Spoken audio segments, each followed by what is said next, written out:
This tour of the experts had left me feeling somewhat shocked, but also strangely energized. I had cut short a diplomatic posting to India where I had been working on counter-terrorism, after reading about climate change and deciding that it was a much larger threat.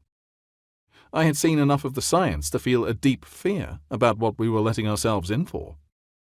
When you look at the 800,000-year record of the Earth's temperature that has been taken from the ice of Antarctica, you see how unstable the climate can be and how unusually lucky we have been in these past 10 millennia. All that we have become used to, the balance that we depend on, is now at stake. The shocking thing was that nobody had clearly set out the full scale of this threat in a way that the most powerful people in the world could understand and act on. What made me feel energized was that at least I had discovered something we could do better. Bureaucracies, unfortunately, have a way of sapping people's energy, especially when it's suggested that something should be done differently. Frustratingly, those who opposed the idea of doing a new climate change risk assessment were unmoved by my stories of short-sighted soldiers, unconcerned insurers, and economists who said we'd be irresponsible to take them seriously. The same lazy objections kept being repeated.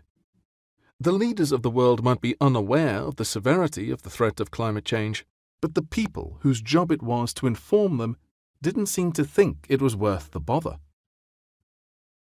My luck changed when the Foreign Secretary appointed Sir David King as his new special representative for climate change.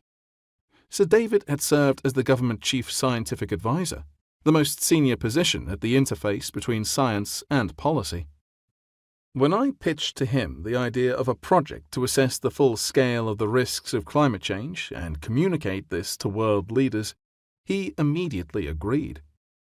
He recalled how, in that previous role, he had assessed the risk of a deadly virus spreading through the UK population.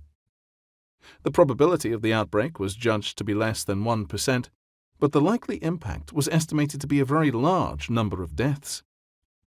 Based on this risk assessment, the government of the day had taken swift and decisive action. To Sir David, the need for an equally clear assessment of the risks of climate change was obvious. Over the following months, Dave, as I came to know him, and I assembled an international coalition of like-minded experts and advisors, committed to working together to assess and communicate the scale of the risks of climate change as fully as we could.